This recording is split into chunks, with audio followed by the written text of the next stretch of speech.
नमस्कार। आप देख रहे हैं दुनिया दरबार। मिडिल ईस्ट में आज युद्ध का 21वां दिन है और 21वें दिन ऐसे ऐसे अपडेट्स निकल के सामने आ रहे हैं जिससे अमेरिका की चिंता बढ़ सकती है, साथ ही इजराइल की भी चिंता बढ़ सकती है, क्योंकि 21वें दिन ऐसी खबर है जो एक तरीके से अमेरिका को हिला के रख दिया है। दरअसल ईरान ने बहुत बड़ा दावा किया है और ये दावा समझ लीजिए कि अगर ये दावा सच होता है तो ये दावा दुनिया का पहला एक ऐसा देश होगा जो अमेरिका को इस तरीके से मतलब नुकसान पहुंचाया है, हम ये कह लें। क्योंकि दरअसल ईरान ने जो दावा किया है, दावा यह है कि अमेरिका का जो F-35 फाइटर जेट था उसको हिट किया है ईरान ने। तो ये समझिए कि ये कितनी बड़ी खबर हो गई है, इसलिए क्योंकि F-35 जो है अमेरिका का सबसे ताकतवर लड़ाकू विमान है और ये लड़ाकू विमान पर हमला हुआ है ईरान की तरफ से और ईरान ने इस पर कई बड़े दावे भी किए हैं। IRGC ने फ़ोटो भी जारी किए, फुटेज उसके जारी किए हैं कि इस पर हमले हुए हैं।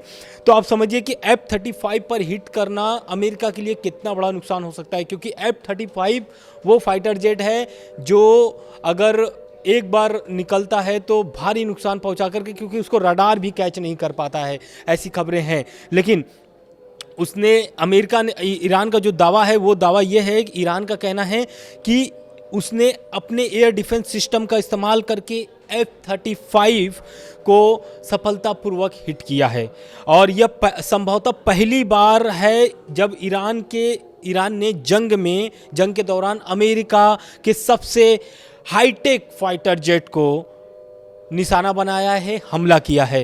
तो आप समझिए कि ये हमले से अमेरिका एक तरीके से पूरी तरीके से हिल चुका है।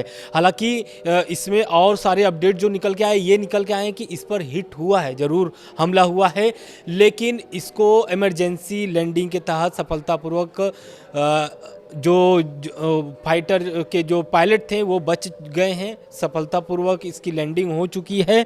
लेकिन इस पर अमेरिका का क्या कहना है? अमेरिका ने दरअसल इस पर बयान दे दिया। अमेरिका का कहना है कि F-35 जेट पर हमला हुआ है। माना जा रहा है कि यह हमला ईरान की तरफ से ही किया गया है। हालांकि IRGC ने दावा कर दिया, IRGC ने साफ कर दिया कि F-35 पर जो हमला हुआ है वो IRGC ने ही किया है। साथ ही उन्होंने एक फुटेज भी जारी किया है। हालांकि इसकी पुष्टि नहीं हो पाई है। हालांकि इस हमले के बाद से जिस तरीके से तनाव बढ़ गए हैं, क्योंकि देखिए कल जैसे ईरान के जो साउथ पल्स गैस फील्ड था उस पर हमला हुआ, उस हमले के बाद ईरान ने जवाबी कार्रवाई की। जवाबी कार्रवाई में कुवैत, कतर, सऊदी अरब, दुबई, तो मतलब सभी जगहों पर लगातार हमले हुए हैं। यहाँ तक कि कुवैत के जो कतर के जो रिफाइनरी है उस पर भी हमले हुए हैं और भारी नुकसान भी पहुंचा है। उस पर ट्रंप का भी बयान आ गया है। ट्रंप ने साफ बोल दिया कि कतर पर अब कोई भी बड़ा कदम नहीं उठाए, कतर पर कोई भी बड़ा हमला नहीं करे ईरान। और साथ ही साथ एक खबर और सामने आ रही है, लेकिन ये ईरान के लिए चिंता का विषय है, क्योंकि देखिए रमज़ान का महीना चल रहा है। बहुत जगह आज ईद मनाए जा रहे हैं, बहुत जगह कल ईद मनाए जाएंगे। तो इस पवित्र महीने के समय में ईरान के लिए ये दुखद खबर है कि अमेरिका जो है कि अब एक कदम और बढ़ गया है युद्ध के लिए, क्योंकि ये युद्ध जो है कि ईरान खुद नहीं चाहता है कि रुके। तो अब शायद अमेरिका ने भी यही मान लिया है और अमेरिका एक तरीके से इसको ठान भी लिया है। दरअसल उन्होंने एक जंगी बेड़ा भेजा है फिर से। आपको भी पता है कि USS Abraham Lincoln, USS Gerald R Ford ये तैनात है, पहले से ही तैनात है। और इसके बाद जो है कि अमेरिका ने 3 नए और जहाज़ भेजे हैं और वो जहाज़ है USS boxer, USS Poland, USS कॉम्स्टॉक। ये तीनों एक साथ आ रहे हैं। हालांकि इसको आने में लगभग 3 हफ्ते लगेंगे। तो मैं यही बोलना चाह रहा हूँ कि ये युद्ध शायद अमेरिका भी अब ये मान लिया है कि युद्ध अब ये जो जंग चल रहे हैं ये रुकने वाले नहीं हैं। तो ये निकले कहाँ से हैं? USS बॉक्सर जो है वो कैलिफोर्निया से रवाना हो चुका है, रवाना कर दिया गया है और कई मीडिया रिपोर्ट्स के मुताबिक ये जहाज़ जो है ईरान की ओर बढ़ना शुरू हो गया है। मतलब लेकिन लगभग इसको 3 हफ्ते लग सकते हैं इसको पहुँचने में। और इसमें सैनिक कितने सवार है, सबसे महत्वपूर्ण बात यह है। और ये ऐसा क्यों किया जा रहा है? तो खबरें निकल करके आ रही हैं, कई रिपोर्ट्स में ये है कि जो बात इजराइल और अमेरिका पहले से दावा कर रहे थे या धमकी दे रहे थे ईरान को कि ज़मीनी कार्रवाई हो सकती है, ज़मीनी ऑपरेशन चला सकता है अमेरिका और इजराइल, तो शायद उसका ये पहला कदम उठाया गया है। और यही बात है कि इन जहाज़ों पर लगभग 2500 सैनिक सवार हैं और ये जो लगभग अगर टोटल हम बात कर लें USS Abraham Lincoln, USS Gerald R Ford और यूएसएस बॉक्सर, यूएसएस पोर्टलैंड और यूएसएस कॉमस्टॉक, अगर इन सभी जहाज़ों को मिला लें और उसमें सैनिकों की बात करें तो लगभग 8000 सैनिक जो हैं कि पूरे शामिल हो जाएंगे, तैनात हो जाएंगे मिडिल ईस्ट की तरफ।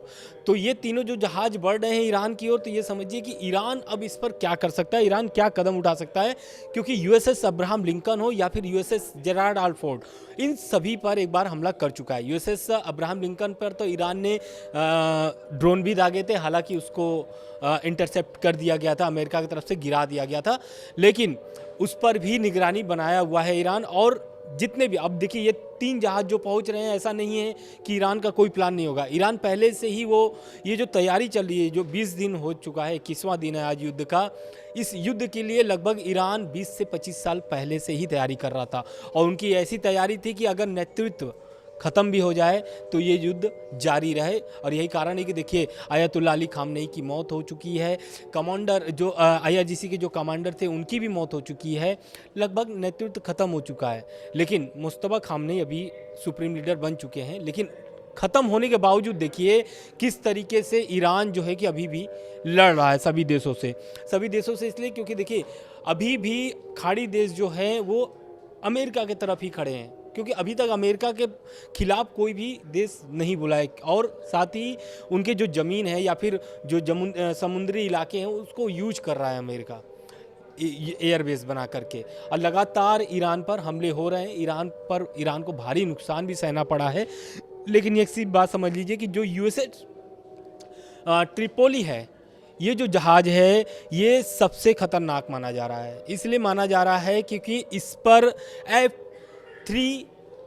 F-35B फाइटर जेट विमान है, और इस फाइटर जेट विमान का ये ताकत होता है कि इसे रडार भी, क्योंकि F-35 को देखिए ईरान ने अभी दावा किया है कि उनके एयर डिफेंस सिस्टम के माध्यम से या फिर उसके सहयोग से F-35 पर हिट किया गया है, लेकिन ये जो F-30B लड़ाकू विमान है इसको जो उनके एयर डिफेंस सिस्टम है वो कैच नहीं कर पाते हैं।